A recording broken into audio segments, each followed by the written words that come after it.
በስመ አብ ወወልድ መንፈስ ቅዱስ አሐዱ አምላክ አሜን። የተወደዳችሁ የዚህ መርሐ ግብር አዳማጮች እንደምን አደራችሁ? ዛሬ የተነበበው ወንጌል እንማማራለን። አሁን ዛሬ የተነበበው ወንጌል የዮሐንስ ወንጌል ምዕራፍ 21 ከቁጥር 15 ነው።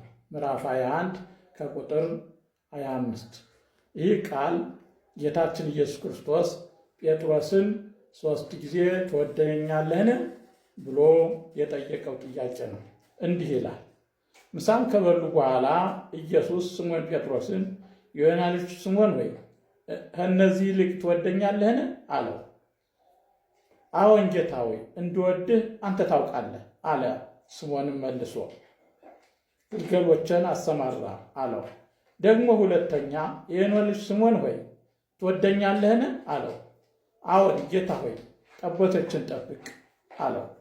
ሶስተኛ የዮና ልጅ ስምዖን ሆይ ትወደኛለህን አለው። ሶስተኛ ትወደኛለህን ስላለው ጴጥሮስ አዘነና ጌታ ሆይ አንተ ሁሉን ታውቃለህ፣ እንድወድህ አንተ ታውቃለህ አለው። ኢየሱስም በጎችን አሰማራ አለው ይላል። እንግዲህ በምዕራፍ 21 የተነበበው ከቁጥር 15 ላይ ቃሉ ግልጽ ነው። ጴጥሮስን 3 ጊዜ ትወደኛለህን ነው ያለው። 3 ጊዜ 3 ሐሳቦች አሉት። 3 ሐሳቦች አሉት። የመጀመሪያው ትወደኛለህን ሲል ራስህን ለእኔ መስዋዕት አድርገህ ትሰጣለህን፣ ራስን ታቀርባለህን የሚል ነው። ይህም አጋፔ ማለት ስለሌላው ራስን መስጠት የሚለው ቃል ነው። ስለሌላው ራስን መስጠት ማለት ልክ ራስን ቀድሶ ማቅረብ እንደ መስዋዕት ለእግዚአብሔር እንደሚገባ መስዋዕት ራስን ማቅረብ ነው። የመጀመሪያው ፍቅር ይሄ ነው። ከነዚህ ይልቅ ማለት አንደኛ በዚያው ካሉት፣ ሁለተኛ ግን ከነዚህ ማለት መረብ አለው። እስካሁን አሳ አጥማጅ ነበረ። እስካሁን ይፈራ ነበረ። እስካሁን ክርስቶስን አላውቅም ብሎ ነበረ። ከነዚህ ስራዎች እስካሁን ከሰራሃቸው ስራዎች ይልቅ ለእንግዲህ ለእኔ መስዋዕት ለመሆን ዝግጁ ነህን? የእኔም ለመሆን ዝግጁ ነህን? እኔን ለማገልገል ዝግጁ ነህን? እኔን ለመከተል ዝግጁ ነህን? የሚል ቃል የሚያመለክት ነው። ሁለተኛው ፈቃደኝነትን ያመለክታል። በግዕዙ ፈቀደ ወደደ ነው። ፈቃደኝነት ማለት እንግዲህ ወዲህ እኔን ለመከተል ፈቃደኛ ነህን? ልብህ ተቀብሎታል፣ ሐሳብህ ተቀብሎታል፣ ሁለንተናህ ተቀብሎታል የሚልን መልእክት ያስተላልፈናል። የሚልን መልእክት ሐሳብህ ተቀብሎታል፣ በሙሉ ልብ ተቀብለኸዋል ወይ የሚል ነው። አዎ። ሶስተኛው ትወደኛለህን የሚለው ደግሞ በግዕዙ ሰምረ የምንለው ይሄ ደግሞ ደስተኛነትን ጴጥሮስ ሆይ እኔን ለመከተል የኔ ለመሆን እንደ መስዋዕት ለመቅረብ ደስተኛ ነህን የሚል ነው። ደስተኛ ነህን በግዕዝ አፍቀረም፣ ፈቀደም፣ ሰምረ ተብለው ነው የሚጠሩት። አፍቀረ ማለት ልክ ምንድነው? ራስን መስጠት፣ ፍቅርን ለሌላ አሳልፎ መስጠት መስዋዕትነት ማለት ነው። መስዋዕትነት። አዎ አብ ልጁን ለዓለም አሳልፎ ሰጠ እንዳለው እስመ ከመዝ አፍቀሮ እግዚአብሔር ለዓለም፣ እግዚአብሔር ዓለምን እንዲወደደው ያለ ነው። ስለዚህ መስዋዕትነትን ይመለከታል። መስዋዕትነትን ይመለከታል። አዎ የሁለተኛው ወደደ የሚለው ደግሞ ፈቃደኝነትን በሙሉ ልብ ፈቃደኛ ነህ። ፈቃደ ወደደ የሚለው ነው። ይህም ፈቃደኝነትን ከአጋፔ የተለየ ማለት ነው። ፍሎ ይሉታል በግሪከኛው። ይህ ማለት የወንድማማች መዋደድ አይነት ደስተኛ፣ በፈቃደኝነት መውደድ፣ በውስጥ ፈቃደኛ ሆኖ መጠራት ወይም ደግሞ ፈቅጃለሁ፣ አድርጌዋለሁ፣ ተስማምቻለሁ እንደማለት ነው።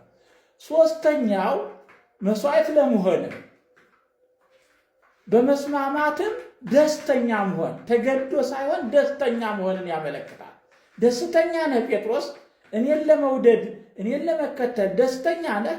ደስታ አለህ ወይስ አሳዝነዋል የሚል ነው።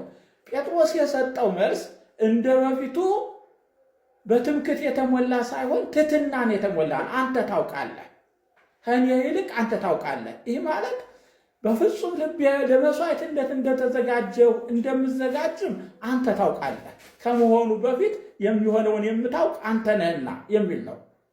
በሁለተኛው ፈቃደኛ እንደሆን አንተ ታውቀዋለህ፣ የሰውን ልብ መርምረህ የምታውቅ አንተ ነህና። በሶስተኛውም ደስተኛ መሆኔን አንተን ለመከተል ደስተኛ መሆኔን አንተ ታውቃለህ የሚል ነው።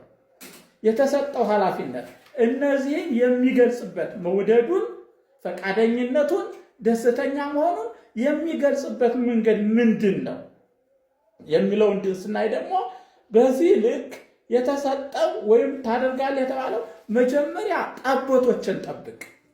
ለእኔ መሥዋዕት የምትሆን ከሆነ ለእኔ እንደ መሥዋዕት እንደ ቅዱስ መሥዋዕት ሆነህ የምትቀርብ ከሆነ ጠቦቶችን ጠብቅ።